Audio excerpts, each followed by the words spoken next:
The Where Our Minds Wander podcast may contain sensitive content and explicit language. Listener discretion is advised.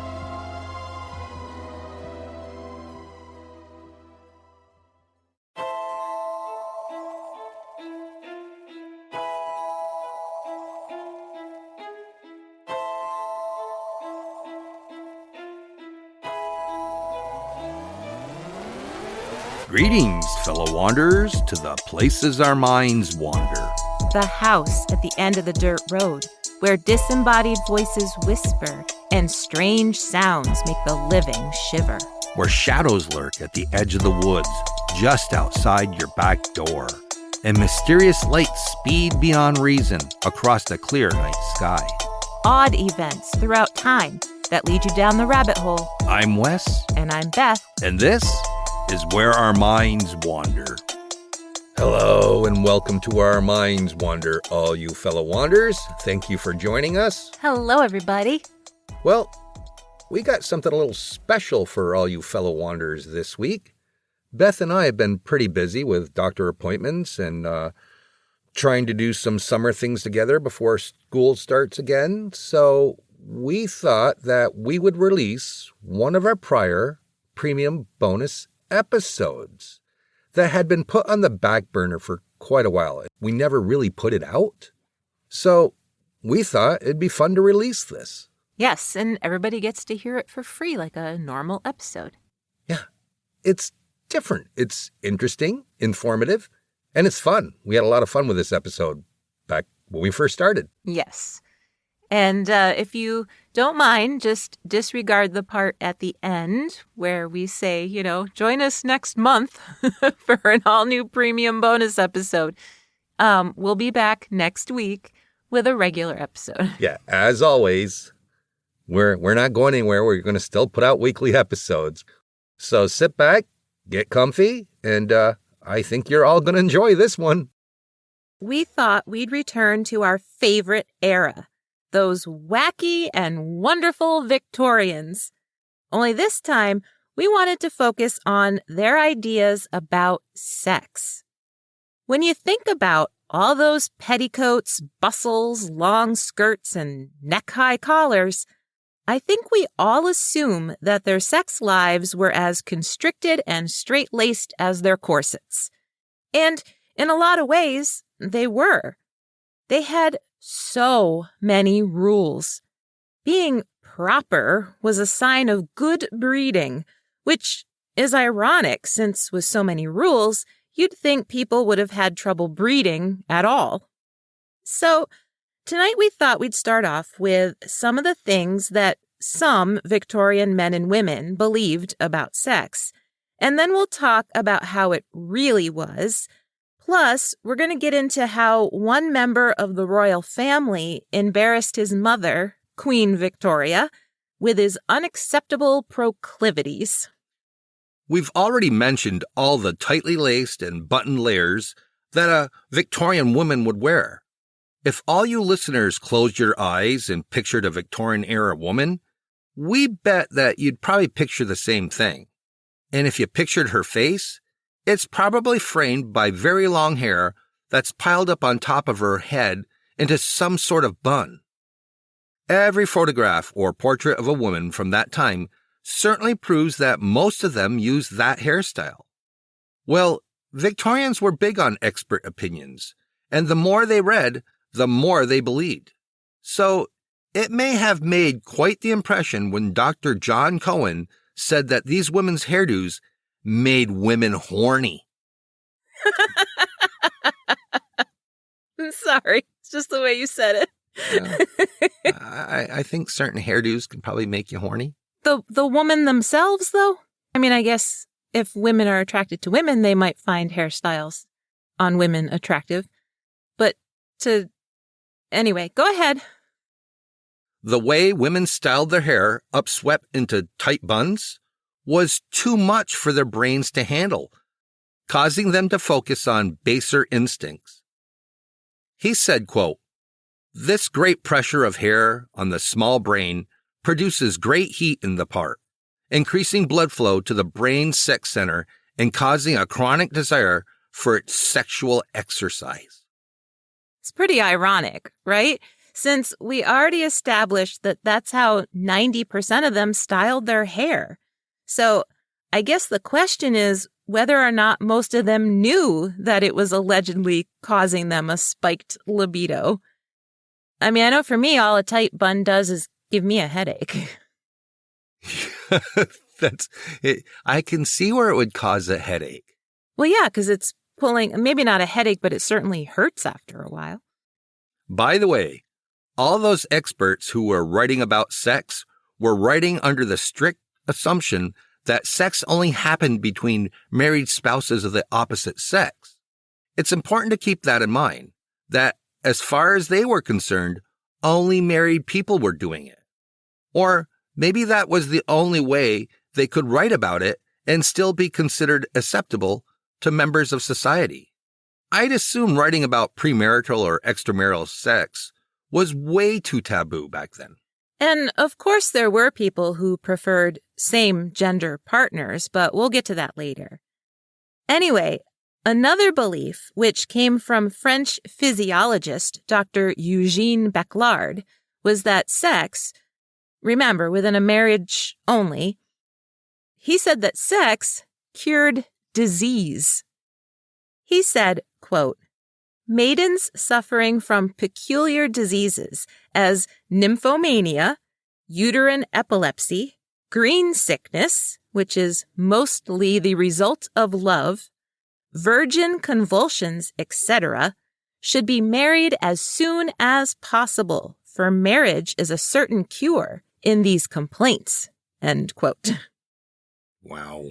Now, I know. Now, I think we mentioned the green sickness before when we did the episode on the green children of Woolpit. And I mentioned that during the Victorian era, young women in Europe were coming down with it a lot. And doctors from that time blamed bicycle riding. So green sickness caused loss of appetite, moodiness, and fatigue. And it most commonly affected premenstrual girls and postmenopausal women. It was called green sickness because the women who had it literally had a pale green tinge to their skin. And today we know it as chlorosis, an iron deficiency. But obviously, Dr. Beclard believed it would go away if women had sex with their husbands. And I guess if you were too young to be married or you were a widow, you were just out of luck. Beclard also offered some helpful tips for post-sex contraceptives, which again is odd because the sole reason a wife would have sex was to get pregnant. And that's the thing about the Victorians. They had so many rules, but then a lot of their rules just contradicted themselves or each other. Anyway, a few of Beclard's useful tips for women to avoid pregnancy were dance around the room after sex, or the next day, go ride a horse. I suppose your chances of not getting pregnant were doubled if you did both. Or you could follow Dr. William Acton's rule of only having sex once every 7 to 10 days. If that was a problem for you, he had a solution. Just do it twice in one night, and you'd be good for at least a week. Feminist Eliza Bisbee Duffy agreed with his rule wholeheartedly, and for good reason. She believed couples should only have sex once every 7 to 10 days because sex makes everyone stupid. Boy, am I freaking dumb. To be fair, Duffy wrote extensively about women's rights, especially against non-consensual sex within a marriage and spousal abuse. She advocated equal education for women, too. Her work was understandably controversial because she advocated equality between men and women in marriage. But when it came to the actual sex part, she held on to the belief that, quote, vital essences were released during sex that should really be saved up and used for thinking instead. So in other words, If you wanted to be a great thinker, you should hold on to as much of your vital essence as possible. So, the vital essence thing cracks me up. It is. So if you wanted to avoid sex so you could put all of your energy into thinking instead, there was at least one trick people could use to take their minds off of it, thanks to Dr. Dio Lewis. Self-gratification? Well, no, because that would still use up it would release your vital essences. Oh, I guess that's true. And we'll get to the Victorians' ideas about self-gratification in a bit, too. So anyway, the trick was pretty simple.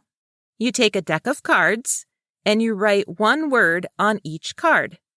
Each word should be something that interests you, an idea, a hobby, that sort of thing.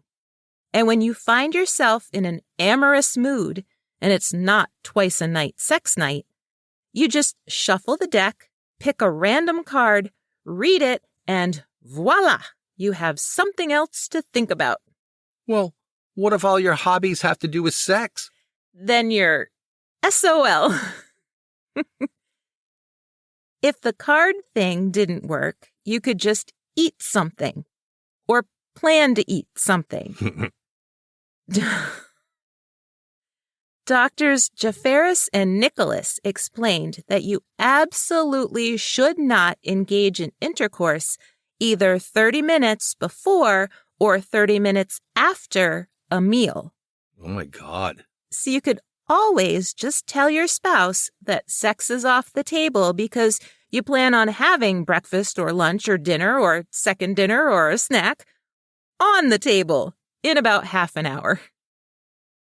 Women were encouraged to use the "I have a headache" excuse or to spend the entire day nagging their husband about all the ways he disappointed her and then topping it off with a huge to-do list for the following day. Ingenious.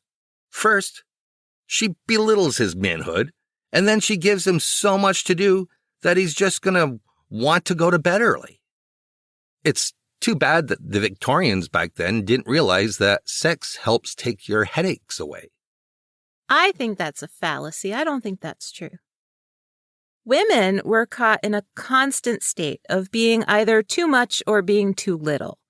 For example, a Victorian woman should never talk about her success in any sort of workplace outside of the home because it might make her husband sound and feel inferior.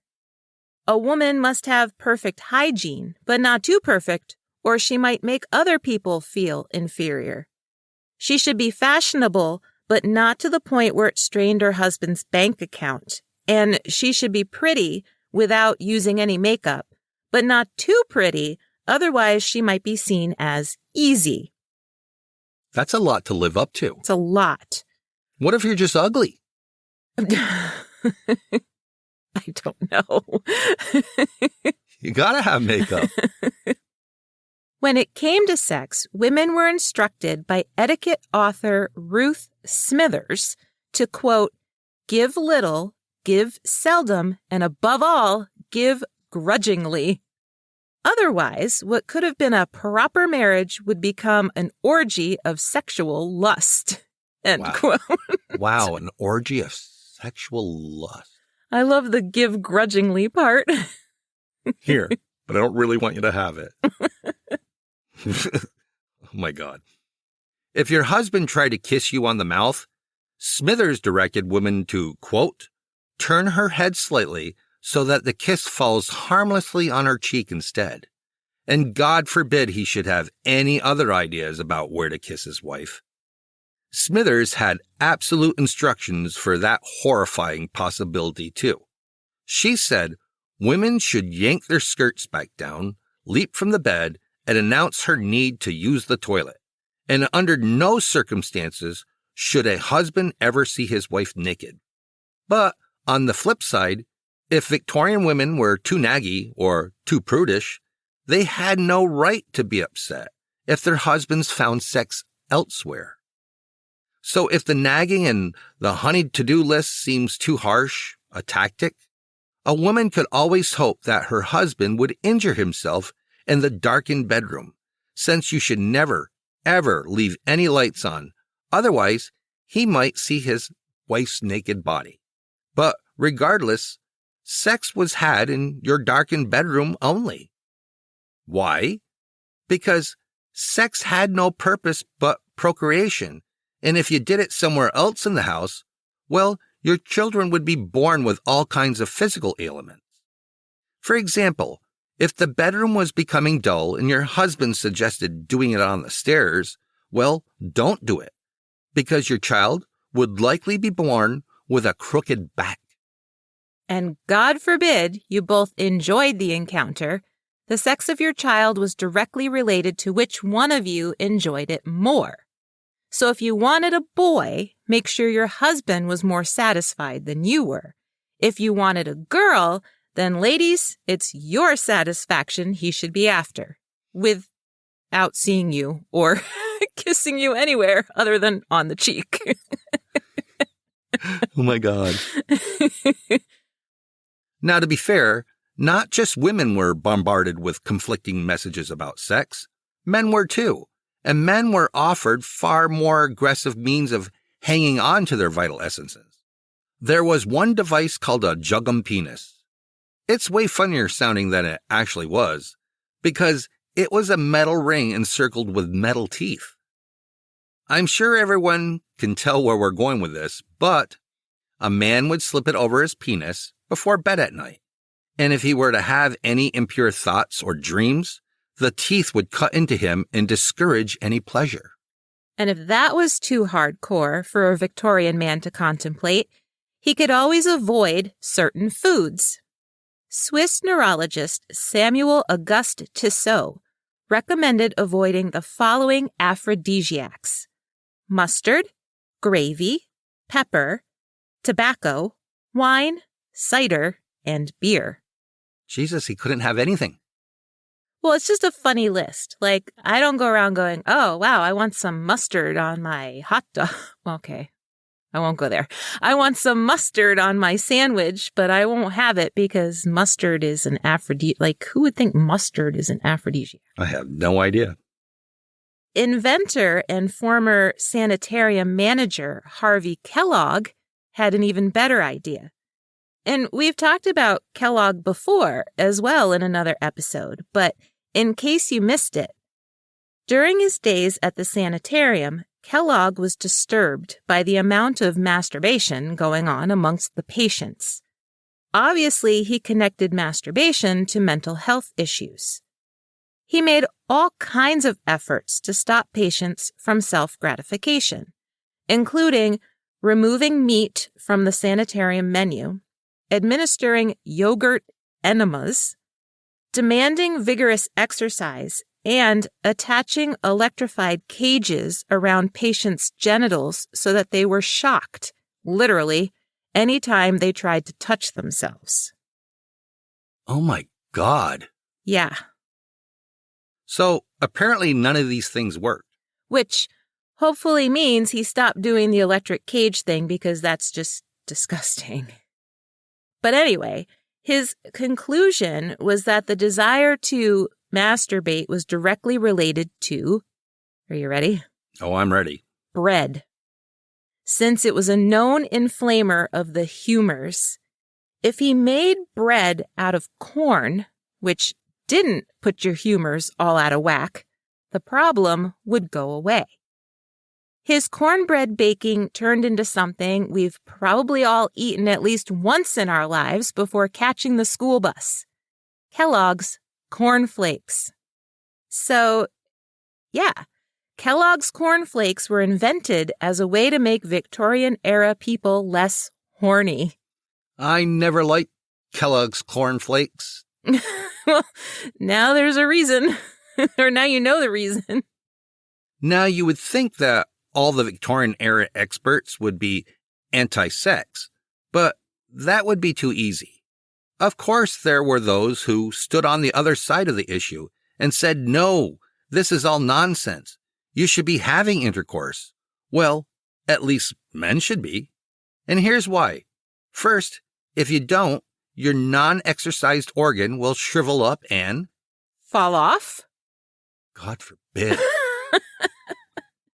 Well, no, it won't fall off, but it will become useless.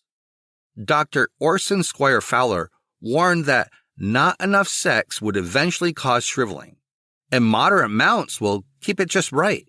He knew this because he said, quote, "I utter this all glorious truth professionally from having known many successful experiments." But he also warned that just like too little use, too much use would cause shriveling due to the organ being overworked. So everything in moderation, folks. And second, if men don't do it, they'd turn into maniacs. Dr. James Teller thought that sex was an appetite that had to be sated. If not, animal instincts would take over and cause, quote, "unrestrained fury." I'm assuming he only was referring to men. I would think so. Dr. Elizabeth Blackwell, who was the first woman to earn a medical degree in the United States, she didn't really take a side. She said that sex was equal parts physical and emotional, which is pretty ahead of its time, I think. But she also said it could become a self-sacrifice, a noble thing full of reverence and joy, which is interesting to me because she put self-sacrifice in there, which I'm assuming she meant doing things for others that you don't want to do or allowing others to do things to you that you don't want to have done. And reverence, which to me implies respect, but calling it noble is just, it's funny to me. It is. Anyway, she also said that sex can turn both men and women into perverts who are, quote, "selfish and cruel monsters, quite without parallel in brute creation." So those were the experts weighing in, which, like we said, created all kinds of rules about sex. And what would we expect to have happened with years of such strict moral expectations and conflicting ideas of what is proper and what isn't? Powerful men who broke the rules, of course. Queen Victoria's son, Edward VII, was off in Ireland as a member of the Grenadier Guards. Bertie, as everyone called him, was deep into an affair with Nellie Clifton, an actress. Now, actresses during Victorian times were already considered scandalous women because they were basically self-sufficient. It was common for the words actress and prostitute to be used interchangeably about women who performed on stage. Actresses were not acceptable candidates for marriage or motherhood, and if an actress did marry, she was totally expected to give up her career in the theater. Even though Prince Albert was ill at the time, stories of his son's relationship with Nellie was too much for him to bear, so he traveled to Ireland to put a stop to it. While he was there, he denounced Bertie as depraved and then passed away shortly after. Bertie's mother, Queen Victoria, blamed him for Albert's death for the rest of her life. It turns out that Bertie continued to see all kinds of women after he got married. This was such a well-known fact that a box was set aside just for his mistresses to sit in during his coronation. But his throne wasn't only his special chair. Bertie apparently commissioned a sex chair. It was kept at the Le Chabonais brothel in Paris for his use. Now, the funny thing is, scholars haven't been able to figure out how it actually worked. First of all, it kind of looks like a cross between a shortened chaise lounge because of its shape and ample padding, a gynecological table because it has tiny metal stirrups, and a sled because it has two tall handles. But was it just meant for 2 participants or 3? Scholars can't agree on that either. Apparently, Dirty Bertie, as he was called, had quite the large stomach, so it seems possible that he'd put his feet into the holders at the bottom, then instruct his lady friend to lie down on the seat and place her feet in the stirrups. Then he'd use the handles to help him maintain his balance during his thrusting. Except when you look at the chair online, there's pictures of it, the actual chair, it seems like, at least to me, that things would get in the way. So, for example, the lady would have to be pretty skinny in order for her torso and her hips to fit between those two handles that you were talking about. And some pretty creative people online have had a great time drawing various stick figures in various positions. But it's difficult to get an idea of the actual dimensions of the chair just by looking at the pictures. So if Bertie was flouting Victoria-era ideas about good breeding and sex, then you can assume the common folk were also. Victorians loved their sex toys, but their origin story is largely exaggerated. According to many sources, all sorts of devices commonly used today, like vibrators and spanking machines and even butt plugs, were invented during the Victorian era to cure other medical issues. But they quickly became popular when patients discovered their unintended side effects. Now, this may or may not be true, but one invention that comes up most often is a specific type of hydrotherapy. Remember, women were often treated for hysteria, which basically meant that they were sexually frustrated. This was not a proper or acceptable thing for a woman to be, so doctors prescribed all kinds of funky cures if the woman was unmarried. The hydrotherapy cure was essentially a hose through which a doctor would squirt a stream of water between a woman's legs until she was overcome with hysteria, and voila, she was cured. That's kind of like those handheld shower heads. Exactly. It's exactly what it is. Unfortunately, for whatever reason, the water was eventually replaced by Lysol, which resulted in 193 poisonings and 5 deaths. Now, there's some issues with how this whole story is often presented. First, mainstream medicine believed that orgasms caused hysteria, so a doctor prescribing a hydraulic cure in order to induce one doesn't make sense. And as far as the Lysol goes, it may be true, but it was more likely used as a treatment for something other than horniness. But yes, Victorians loved their sex toys and their erotic literature, both women and men. Men could easily get their hands on pornographic publications, but women had to be more discreet. If they were in the know, they could purchase all sorts of books with innocent-sounding titles that weren't so innocent, like Godly Marriage. Instead, they were how-to guides for the wedding night, with explicit how-to instructions for making the night memorable. Some even had diagrams. Even though these books were meant to be hidden in plain sight because they sounded innocent, I'm sure a lot of women knew what they were really all about. So if you went to your friend's house for tea and spotted the book, well, you could pretty much imagine what she was up to. So why the subterfuge? Because they were Victorians. And then there was the artificial fanny. This was quite the toy for men away from home. They came in 2 sizes, full body and quarter body.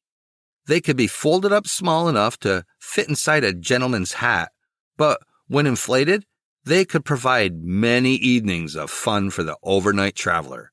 Yes, the inflatable doll was also invented in the 1800s. That's amazing to me. I know. That it's been around for that long. That is a long time. So, for most of this episode, we've focused on sex between married couples of the opposite gender, mainly because in Victorian times that was considered the norm. There were different rules for same-sex relationships. Mainly, it was illegal for men to be openly gay. But women in a sexual relationship with other women was not illegal and was much more prevalent than you'd think. Novelist Henry James even coined a name for lesbian relationships, a Boston marriage. Basically, two wealthy but unmarried women could easily cohabitate without much scandal. The relationships between them may not have been sexual at all, but as long as no men were involved, it was seen as acceptable. Maybe a little titillating, but acceptable. So the truth, as always, is as varied as human beings themselves. And there is a case to be made that Victorian-era people, especially women, were not as uptight and suppressed as we may think. In fact, Queen Victoria herself wrote in her journals about how hot she thought her husband was and how amorous their nights were together. So maybe those wacky Victorians weren't so wacky after all. Maybe it's just us, looking back at them with our 21st century perspective, and assuming that all those layers of clothes they wore meant that they were always hot and bothered. Well, they were definitely hot. Yes. That's a lot of layers to always put on and take off. Yes, and the men, too. I mean, we always think about the women, but they had their waistcoats and their shirts and their wool trousers and, you know. I mean, I love the way they look, but God, they weren't good for foreplay. Or quickies. And I wonder what they would think today of yoga pants and pencil skirts and halter tops. They would be disgusted and shocked, and I don't think they'd know what to do. They'd think everybody's walking around in their underwear all the time. You know damn well, they were getting it on like crazy like everybody else. Just not on the stairs. Just not on the stairs. Well, I guess that about wraps it up for this episode. Yes, and if you'd like to know more about Victorian people and their thoughts about sex, there are all kinds of sources in our show notes that included much more scholarly kind of stuff than we mentioned here, but you can find out more if you're so inclined. And if you want to check out that sex chair online. Oh, yeah. It's all over the place, right, Beth? Yeah, you just put in Edward sex chair or Dirty Birdie sex chair. Yeah, see what you think. I don't know how it was used. I couldn't figure it out. I looked at it for quite a while trying to figure it out. It confuses me when they say that maybe 3 people used it, but they're talking about the part on the bottom is like raised. I don't know. But creative people have drawn all kinds of stick figures demonstrating. And no one has remade one yet? I'm sure they have. Somebody must have reconstructed one and said to their 2 good friends, come on over and let's see how this works. Wow, that's a great idea. All right. With that said, we'll see you next month for an all-new bonus episode of Where Our Minds Wander. See you then.